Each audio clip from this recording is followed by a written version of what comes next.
In this chapter, we're going to examine a few advanced topics in object-oriented programming, including polymorphism, abstract classes, and interfaces. And we're going to start in this lesson with polymorphism. Let me define polymorphism for you first. Let's put a comment up here so you can see the word spelled out, in case you're not familiar with the term. Polymorphism means of many forms or of multiple forms or of multiple types.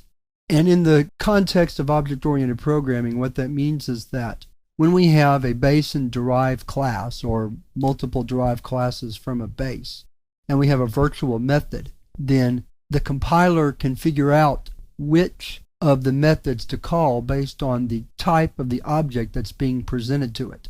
So a manager object gets one display info method and an employee object gets another. And that's important because a lot of times when you're working with a large project, you're going to have multiple objects and calls to methods where the object is not known in advance.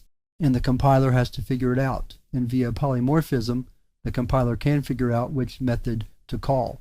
So let's look at an example of how polymorphism works using a similar example to the one I just gave you. What we're going to do is we're going to create a list of employee type, and then we're going to add different employee and manager objects to that list. So let me build the list first. Now let's create a manager object. And then let's add that to the list. Then we'll create an employee object. Add it to the list. Create another manager object. And then add M2 to the list. And then finally add another employee object. And add it to the list. Now to demonstrate polymorphism, we're going to write a for loop. It starts at 0, runs through the number of elements in names, and we're going to call the display info method on each object as it comes up in the list. Now, the reason we need polymorphism is because we don't know in advance what name Sabai is. We don't know if it's a manager or an employee. But the compiler will, and it will call the correct display info method by knowing what the type is of that object. So let's run the program and see what we get. There we go. So Smith is a manager, Brown is not, Green is a manager, and Jones is not. And the correct display info method was called.